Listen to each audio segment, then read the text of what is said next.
അമിത്ഷാ വീണ്ടും കാശ്മീരിലെത്തുന്നത് എന്തിനാണ്? അങ്ങനെ വലിയ സംശയങ്ങൾ ഉണ്ടാക്കുന്ന ഒരു ചോദ്യം തന്നെയാണ്. കാരണം ഇതിപ്പോൾ ഒരു മാസത്തിനിടെ രണ്ടാമത്തെ തവണയാണ് അദ്ദേഹം ജമ്മു കാശ്മീരിലേക്ക് എത്തുന്നത് എന്നുള്ളതാണ്. എനിക്ക് തോന്നുന്നു ജാനുവരി 8-ന് ഇതുപോലെ അദ്ദേഹം അവിടെ ഇറങ്ങി സ്ഥിതിഗതികളൊക്കെ വിലയിരുത്തി. ജനുവരി 14-15-ന് കേന്ദ്ര ആഭ്യന്തര സെക്രട്ടറി ഗോവിന്ദ് മോഹനും അർദ്ധ സൈനിക വിഭാഗത്തിലെ ഉന്നതരുമൊക്കെ എത്തി അവിടെ ഒരു വലിയ രീതിയിലുള്ള സുരക്ഷാ അവലോകന യോഗവും ഒക്കെ നടത്തി. ഇതിൻ്റെ ഇടയിൽ മറ്റു ചില കാര്യങ്ങൾ കൂടി പറഞ്ഞു പോകുന്നത് നല്ലതായിരിക്കും. കാരണം 2019 ഓഗസ്റ്റ് 5-ന് ആർട്ടിക്കിൾ 370 റദ്ദാക്കിയത് നമുക്കറിയാം.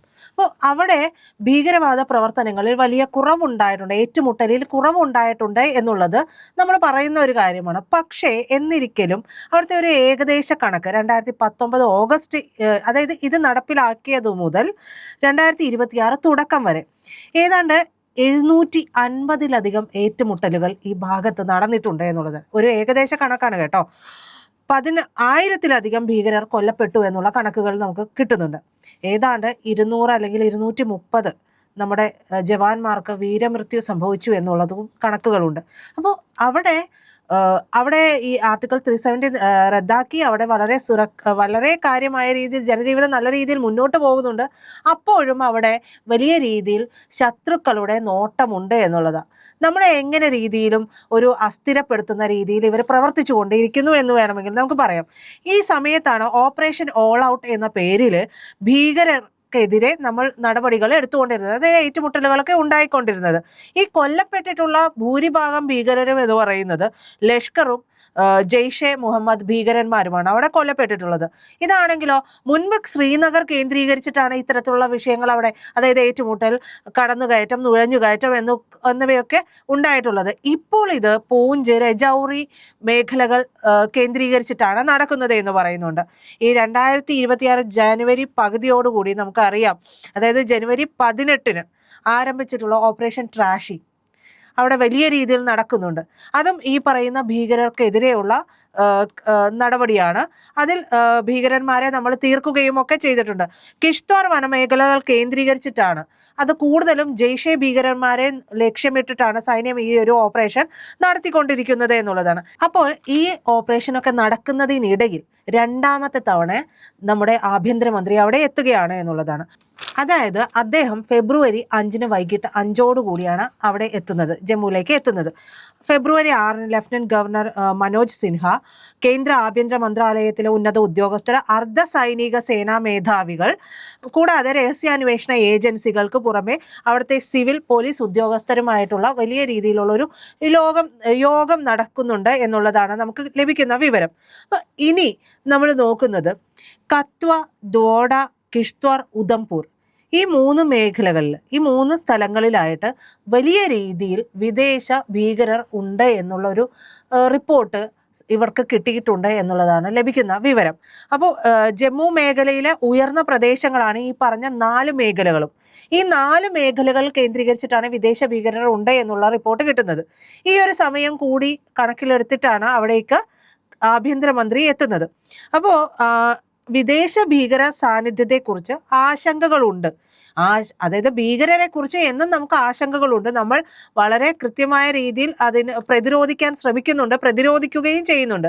എങ്കിലും നമുക്ക് എല്ലാം സജ്ജമാണ്, എല്ലാം റെഡിയാണ് എന്ന് പറഞ്ഞ് കണ്ണടച്ചിരിക്കാൻ ഒരു രാജ്യത്തിനും കഴിയില്ല എന്നതുപോലെ തന്നെ നമ്മൾ ഈ മേഖലകൾ കേന്ദ്രീകരിച്ച്, അതായത് ഒരു ഭാഗത്ത് നമ്മൾ സുരക്ഷ കൂട്ടുമ്പോൾ മറുഭാഗത്ത് എവിടെയാണോ ഒരു ഇലയനക്കമെങ്കിലും നടത്താൻ കഴിയുന്നത് എന്നുള്ളതാണ് ഈ ഭീകരന്മാരുടെ ചിന്ത എന്നുള്ളത്. ആ ഭീകരന്മാരെ മുഴുവൻ, അതായത് ഈ ഉയർന്ന മേഖലകൾ കേന്ദ്രീകരിച്ച് തമ്പടിച്ചിരിക്കുന്ന ഭീകരരെ മുഴുവനും തകർക്കാനുള്ള അല്ലെങ്കിൽ തീർക്കാനുള്ള തന്ത്രം മെനയാൻ കൂടിയാണ് അദ്ദേഹം ഇവിടെ എത്തുന്നത് എന്നുള്ള റിപ്പോർട്ടുകളും വരുന്നുണ്ട്. കൂടുതൽ തന്ത്രം മെനയുക എന്നുള്ളത് തന്നെയാണ്. അപ്പോൾ കത്വയിലെ ബില്ലാവറിൻ്റെ മുകൾ ഭാഗത്തും മറ്റു ജില്ലകളിലുമായിട്ട് ഇത്തരത്തിലുള്ള ഭീകരന്മാരുണ്ട്. അതിൽ ചിലരുമായിട്ടാണ് ഈ ഏറ്റുമുട്ടൽ നടന്നിട്ടുള്ളത് എന്നുള്ളത്. അതായത് ഓപ്പറേഷൻ ട്രാഷിയൊക്കെ വളരെ സജീവമായിട്ട് നടന്നുകൊണ്ടിരിക്കുന്ന ഒരു സമയമാണ്. അപ്പോൾ ഈ മേഖലകളിലെല്ലാം ഇത് നടക്കുന്നു എന്ന് പറയുമ്പോൾ ഈ പറയുന്ന മേഖലകളിലെല്ലാം സുരക്ഷ ഒന്നുകൂടി വിലയിരുത്താനും അവിടെ പുതിയത് എന്ന് പറയാൻ പറ്റില്ല, ഭീകര സാന്നിധ്യം വളരെ വലിയ രീതിയിൽ ഉണ്ടായിട്ടുണ്ട് എന്നുള്ള കൃത്യമായ റിപ്പോർട്ടുകളുടെ അടിസ്ഥാനത്തിൽ ഇവിടെ എത്തുമ്പോൾ നമുക്ക് നമ്മുടെ രാജ്യത്തേക്ക് ഈ ഭാഗത്ത് മാത്രമാണോ ഈ ഭീകരർ കടന്നു കയറുന്നത് എന്ന് ചോദിച്ചാൽ അതും ഇല്ല എന്നാണ് തന്നെയാണ്. കാരണം അങ്ങനെയല്ല, എവിടെയാണോ ഒരു സുരക്ഷയിൽ ഒരു ഇളവ് അല്ലെങ്കിൽ എവിടെയാണോ കണ്ണ് വെട്ടിച്ചുകൊണ്ട് പല രീതിയിൽ ഇവർ കടന്നു കയറുന്നത് എന്ന് നമുക്ക് പറയാൻ പറ്റില്ല. പക്ഷെ ഈ മേഖല എന്ന് പറയുന്നത് വളരെ അതിപ്രധാനമായിട്ടുള്ള ഒരു മേഖലയാണ്. നമുക്കറിയാം, നമ്മൾ എന്നും അതിർത്തിയിൽ പ്രശ്നം, ഭീകരർ നുഴഞ്ഞു കയറുന്നു എന്ന് പറയുമ്പോൾ നമ്മുടെ മനസ്സിലേക്ക് എപ്പോഴും ഓടിയെത്തുന്നത് ജമ്മു കാശ്മീരാണ്. ജമ്മു കാശ്മീരിലാണ് അതിർത്തി ഉള്ളത്. ഒരു തരത്തിൽ ജനങ്ങളുടെ വിചാരം അങ്ങനെയാണ്, ജമ്മു കാശ്മീരിലാണ് അതിർത്തി ഉള്ളത്. അപ്പോൾ അവിടെ എപ്പോഴും സൈന്യവുമായിട്ട് ഏറ്റുമുട്ടൽ ഉണ്ടാകുന്നു. അവിടെ നമ്മുടെ ജവാന്മാർക്ക് വീരമൃത്യു സംഭവിക്കുന്നുണ്ട്.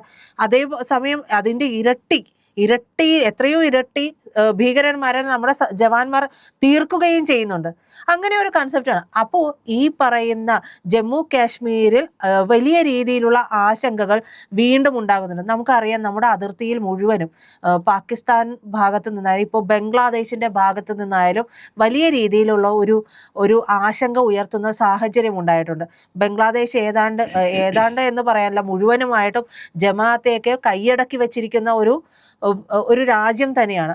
അത് എന്നും നമുക്ക് ഭീഷണി ഉണ്ടായിട്ടുള്ള രാജ്യമാണ്. അവരോട് പലതരത്തിലുള്ള വാഗ്വാദങ്ങൾ, അതായത് നയതന്ത്രപരമായിട്ടും വാണിജ്യപരമായിട്ടുമുള്ള വാദപ്രതിവാദങ്ങൾ നമ്മൾ നടത്തുകയും ഒക്കെ ചെയ്യുന്നുണ്ട്. അതേസമയം തന്നെ പാകിസ്ഥാൻ എന്നും നമുക്ക് ഭീതി എന്ന് പറയാൻ കഴിയില്ല, സുരക്ഷാ ഭീഷണികൾ ഉണ്ടാക്കുന്ന ഒരു രാജ്യമാണ്. നമ്മളെ ബാധിച്ച ക്യാൻസറാണ് ശരിക്കും പറഞ്ഞ പാകിസ്ഥാൻ എന്ന് പറയുന്നത്. അതിനെ അറുത്ത് മുറിച്ച് മാറ്റി വെക്കുന്ന ഒരു ഘട്ടം വരെ, അല്ലെങ്കിൽ അതിനെ തകർത്തെറിയുന്ന ഒരു നിമിഷത്തിലല്ലാതെ നമുക്ക് ഈ ഭാഗത്ത് നിന്ന് സുരക്ഷ എന്ന് പറയുന്നത് പൂർണ്ണമായും ഉറപ്പാക്കിയെന്ന് പറയാനും സാധിക്കാത്തൊരവസ്ഥയാണ്. കാരണം ഒരു ഇളവ് കിട്ടിയാൽ അപ്പ കയറി ഇവന്മാരെ എന്തെങ്കിലും ഒരു കൊനിഷ്ഠ അല്ലെങ്കിൽ നമുക്ക് നേരെ ഒരു ഭീകരാക്രമണം നടത്താൻ ഒരുങ്ങിയിരിക്കുകയാണ്. അതിനെ സപ്പോർട്ട് ചെയ്യാനുള്ള ചില രാജ്യങ്ങൾ കൂടി പാകിസ്ഥാൻ ഉണ്ട് എന്നുള്ളത് നമുക്കും അറിയാം. അതുപോലെ തന്നെ കേന്ദ്രത്തിന് ഒരു പ്രത്യേക ലക്ഷ്യമുണ്ട്, ഭീകരമുക്ത ജമ്മു കാശ്മീർ. അപ്പോൾ അതിലേക്ക് വേണ്ടിയിട്ട് അർദ്ധസൈനിക വിഭാഗങ്ങളെയും അതായത് എല്ലാ തരത്തിലുമുള്ള സൈന്യത്തെ മുഴുവനും അതിലേക്ക് ഏകോപിപ്പിച്ചുകൊണ്ട്, കൂടാതെ പോലീസ്, മറ്റുള്ള ഏജൻസികളെ എല്ലാത്തിനെയും ഏകോപിച്ചുകൊണ്ട് പൂർണ്ണമായിട്ടും ജമ്മു കാശ്മീരിനെ ഭീകരമുക്തമാക്കി വെക്കുക എന്നുള്ള ഒരു ലക്ഷ്യം കൂടിയുണ്ട്. ആ ലക്ഷ്യത്തിലേക്കുള്ളൊരു ആ ലക്ഷ്യം കൈവരിക്കുന്നതിലേക്കുള്ള ഒരു പോക്കിൻ്റെ തന്ത്രം മെനയാൻ കൂടിയാണ് ഇത്തരത്തിലുള്ള കാര്യങ്ങളിലേക്ക് വരുന്നത്. അപ്പോൾ അങ്ങനെയാണ് അദ്ദേഹം ഇവിടേക്ക് എത്തുന്നത് എന്നുള്ളതാണ്. എന്തായാലും ഇവിടെ എത്തുന്ന അദ്ദേഹം ഫെബ്രുവരി 5 മുതൽ 7 വരെ 3 ദിവസത്തേക്ക് ആഭ്യന്തരമന്ത്രി അമിത്ഷാ ജമ്മു കാശ്മീരിൽ ഉണ്ടാകുമെന്നാണ് പറയുന്നത്. 5 മണിക്ക് അദ്ദേഹം ഇന്ന് വൈകിട്ട്, അതായത് ഫെബ്രുവരി 5-ന് 5 മണിക്ക് അദ്ദേഹം എത്തുന്നു. അവിടെ ലോക് ഭവനിലെത്തി അവിടുത്തെ രാഷ്ട്രീയ നേതാക്കളെ കാണുകയും ചെയ്യുന്നുണ്ട്. കൂടാതെ ഫെബ്രുവരി 6-ന് അദ്ദേഹം കത്വ ജില്ലയിലേക്ക് എത്തുകയും ചെയ്യുന്നുണ്ട്. ഈ കത്വ ജില്ലയിലെ ഹിരാനഗറിലെ അന്താരാഷ്ട്ര അതിർത്തി സന്ദർശിക്കുന്നുണ്ട് അമിത്ഷാ. അപ്പോൾ പൂർണ്ണമായിട്ടും നമുക്കതിൽ മനസ്സിലാക്കാം, പൂർണ്ണമായിട്ടും ഇതൊരു സുരക്ഷ എത്രത്തോളം അവിടെ ഉണ്ട്, അല്ലെങ്കിൽ അവിടെ ഭീകര സാന്നിധ്യമുണ്ട്, അവിടെ നിന്നുകൊണ്ട് ഈ പറയുന്ന എല്ലാ വിഭാഗങ്ങളെ ഏകോപിപ്പിക്കാനുള്ള ഒരു നീക്കത്തിന് മുന്നോടിയാണ് എന്നുള്ളത്. കൂടാതെ ഈ അതിർത്തിക്കപ്പുറത്ത് നിന്നുള്ള നുഴഞ്ഞുകയറ്റം തടയാൻ വേണ്ടിയിട്ട് BSF സ്ഥാപിച്ചിട്ടുള്ള പുതിയ ഉപകരണങ്ങളുണ്ട്. ഈ ഉപകരണങ്ങളൊക്കെ പരിശോധിക്കുക കൂടി അദ്ദേഹം ചെയ്യുന്നുണ്ട് എന്നാണ് പറയുന്നത്. കൂടാതെ ഇത് കഴിഞ്ഞിട്ട് ലോകഭവനിൽ സുരക്ഷാ സാഹചര്യങ്ങളിലെ ഉന്നതതല യോഗവും നടത്തും. അതായത് ഇതിൽ നിന്നും മനസ്സിലാക്കാൻ കഴിയുന്നത് എന്ന് പറയുന്നത് ഈ 4 മേഖലകൾ നമ്മൾ പറഞ്ഞിട്ടുള്ള കത്വ, ദോഡ, കിഷ്ത്വാർ, ഉധംപൂർ, ഈ മേഖലകളിലെ വിദേശ ഭീകരരുടെ സാന്നിധ്യം, അത് കൃത്യമായ റിപ്പോർട്ടുകൾ കേന്ദ്രത്തിൻ്റെ പക്കലുണ്ട്. അതിന് വേണ്ടുന്ന പുതിയ തന്ത്രങ്ങൾ മെനയുക. ഏത് സമയത്ത് വേണമെങ്കിലും ഒരു വലിയ ഭീകരാക്രമണം നടക്കാനുള്ള സാധ്യതകളുണ്ട്. അതിനെ ഇല്ലാതെയാക്കുക എന്നുള്ളത് തന്നെയാണ് അമിത്ഷാ ഇപ്പോൾ ജമ്മു കാശ്മീർ സന്ദർശിക്കുന്നതിൻ്റെ പ്രധാനപ്പെട്ട കാരണം എന്നാണ് മനസ്സിലാക്കുന്നത്. പ്രിയപ്പെട്ട പ്രേക്ഷകരെ, ഇന്ത്യ ലൈവിൻ്റെ മുന്നോട്ടുള്ള പ്രയാണത്തിന് നിങ്ങൾ ഓരോരുത്തരുടെയും സഹകരണം ആവശ്യമാണ്. അതിന് മറ്റൊന്നും ചെയ്യേണ്ടതില്ല, ചാനൽ സബ്സ്ക്രൈബ് ചെയ്യുക, കൂടെ ആ ബെൽ ബട്ടൺ കൂടി ഒന്ന് അമർത്തുക.